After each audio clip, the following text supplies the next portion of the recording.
તો હેલો દોસ્તો, તમારે 10માનું અને 12માનું રિઝલ્ટ કઈ સાઇટથી તમારે જોવાનું છે મિત્રો? તો તેની માટે બે ઓપ્શન છે મિત્રો, કે તમારે પર્સનલ સાઇટ છે મિત્રો, ત્યાંથી તમે જોઈ શકો છો, કે ઓફિશિયલ સાઇટ છે ત્યાંથી તમે રિઝલ્ટ જોઈ શકો છો. તેમાં એ પહેલું આવે છે તો તમારે પહેલું રિઝલ્ટ છે તે GSEB તમારે સર્ચ કરવાનું છે, તો ત્યાંથી તમે જોઈ શકો છો. તે કઈ રીતે કરશો? અને બીજું છે તે ઓફિશિયલ સાઇટ છે ત્યાંથી તમે જોઈ શકો છો.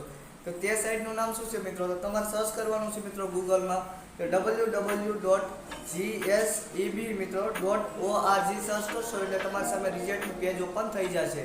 રિઝલ્ટનું પેજ ઓપન થશે એટલે તમારે જે રિઝલ્ટનું ડેટ છે તમારે તે આવી જશે, અને તમારે જે રિઝલ્ટમાં માર્કશીટમાં જે નંબર છે તે નાખવાનો રહેશે, અને તમે તેમાં ઓકે કરશો એટલે તમારું રિઝલ્ટ ખુલી જશે. હવે તે સાઇટ મિત્રો એક સાથે રિઝલ્ટ જોઈએ એટલે તે સાઇટમાં સર્વે ડાઉન હોય તો તમે બીજી કઈ સાઇટ તમે રિઝલ્ટ જોઈ શકો છો.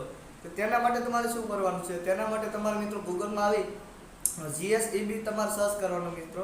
તે સર્ચ કરશો એટલે તમારી સામે ઓફિશિયલ સાઇટ ઓપન થઈ જશે. તો ઓપન થશે એટલે તમારી સામે પહેલું આવશે, તેમાં બોર્ડ વેબસાઇટ છે તેમાં તમારે ટેપ કરવાનું રહેશે.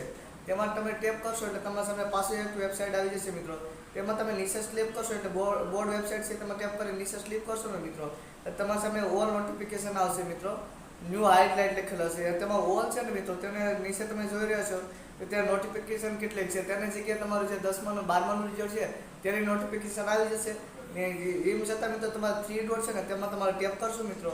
3 ડોટમાં ટેપ કરશો એટલે રિઝલ્ટ છે ને તેમાં ટેપ કરશો એટલે લેટેસ્ટ રિઝલ્ટ છે તેમાં તમારે ટેપ કરવાનું રહેશે મિત્રો. તે ટેપ કરશો એટલે તમારા સામે કંઈક નવું પેજ ઓપન થઈ જશે.